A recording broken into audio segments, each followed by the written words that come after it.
Hey, I'm Boki and this is Bopin with 2000's Tuning. This was originally meant to be a short video, however I got carried away whilst researching the topic we're going to discuss today.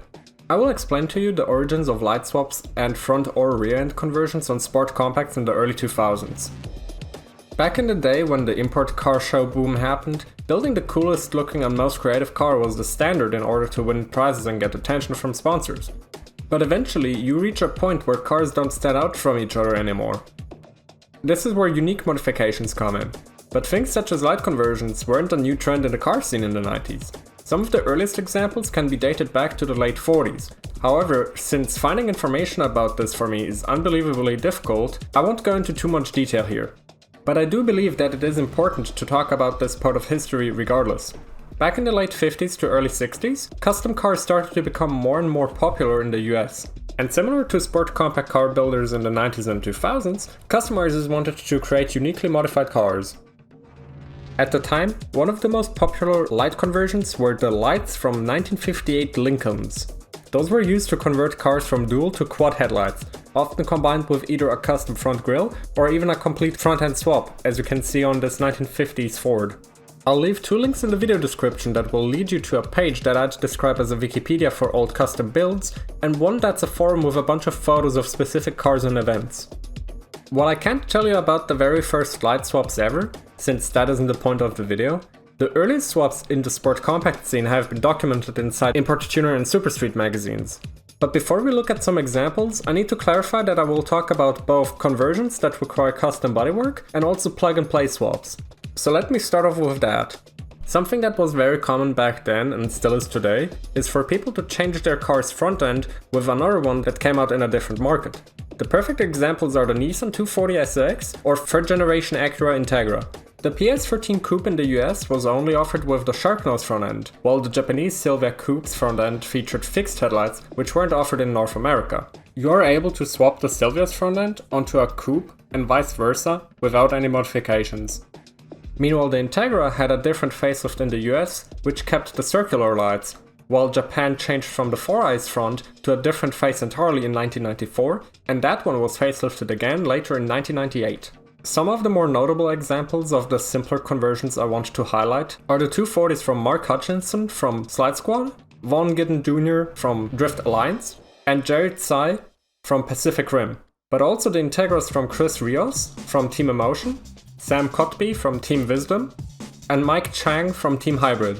But you also had other plug-and-play swaps, such as the funnily named Jetta or Golf. So basically Golf front ends on a Jetta or vice versa. These swaps were commonly seen on the fourth generation of either car. But what if you, for example, own an Acura Integra and don't feel like getting an entire JDM front clip? While some people swapped Acura CL lights onto their Integras, others retrofitted the J-Spec headlights to the 4-eye bumper, as did Anthony White from Team Advanced Tech with his 94 GSR. I asked him why he did it when he could have just gotten a complete JDM front clip. He told me that he saw it done on a car from Team Autobots and was inspired by it. He thought that it looked very unique and that it had a nice flow to it. Anthony later did switch to a complete J-Spec front clip, but he had a very good reason why he didn't do it earlier. With version 1 of building my car, I knew I could either be one of 2 with the conversion, or one of 12 to 15 full JDM conversions already known in the car show scene. Anthony's Integra won a couple of awards too, including a first place Acura Street Class at Impact Autorama, and for the best appearing car at Pomona Street Legal in 1999. But enough about Integras. There's a lot, and I do mean a lot, of Hondas and other sport compacts that had their lights swapped. I want you to keep in mind that Civics, Accords, and whatever else there is, they all were insanely common cars. I didn't get into the why of conversions yet, since that is a question I see being asked every now and then. The biggest reason why swaps started happening to sport compacts is simply the standout factor, so kind of just like in the custom car era. But some conversions happen because of how easy they are to do, like the CRX from Gerald Gilos, which was according to Import Tuner magazine the first CRX with Supra taillights. Those swaps were easy to do on CRXs and 4th gen Civics, since they didn't require a lot of custom work to function compared to the other taillight swaps that existed. From how I see it, most people did it how Ono Katsuya from Team Autobots Japan has done it, and made a custom panel based on the shape of the original taillights, with cutouts for the Supra lights and modified brackets to hold the lights in place. Meanwhile, other light swaps happen because of necessity. I'm sure most of you have seen the Supra before.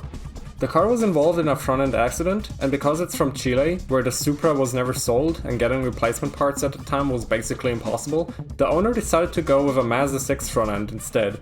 Today the car got bought by someone that either restored or planned to restore the Supra's front to stock again. Please, if you know more about this car, correct me in the comments. But now, here's my take. I've made a couple of light-swapped cars as 3D renders, so here's my design philosophy. I believe that some cars have similarities, like bodylines or design cues, that allow for some conversions to look very natural. One that I think of pretty often are Acura CL headlights on EG Civics. The swap gives the front a facelift kinda appearance. Here's two examples of what I mean. One being the Civic Coupe from Team Tecna's Mike Livingston, and the other being the Autocannon Civic hatchback from Belzit Mirza. But then there's also the swap on this last gen Prelude that I made in Blender. I see a similarity between the Prelude and the R34 Skyline. The C-pillar and the rear end's shape have similar basic dimensions, so what I did is I took the entire rear end of an R34 and transplanted it directly onto the Honda. I didn't want the car to just look like an R34 though, so I kept the Prelude's front end simple with a Grand Design 2000 Black Widow front bumper. There has been this one Prelude that had a Skyline taillight swap, but because it hasn't been done with a wide body, but rather the stock width of the car, it looked awkward to me. With this project I wanted to make a version that makes the rear end look the way it's supposed to. If you want to learn more about this project, the ArtStation write-up is linked in the description. I hope that you now understand the reason behind light swaps a little more, and maybe if you're interested in swapping the lights on your car, maybe this has helped you to get a better sense of the do's and don'ts in terms of styling. And if not, I will make a styling guide special eventually. But wait, the video isn't over just yet. I want to keep this brief, so please bear with me. I've opened up a Patreon account a couple of months ago. If you want to financially support the channel, it would mean a lot to me. Any money earned there will be exclusively used to purchase more resources that can benefit the channel, such as car magazines. However, I still don't know what to post on there, but I think that I could upload my scans there, for free of course. If you have any ideas what I could post on there, and what you want to see, let me know.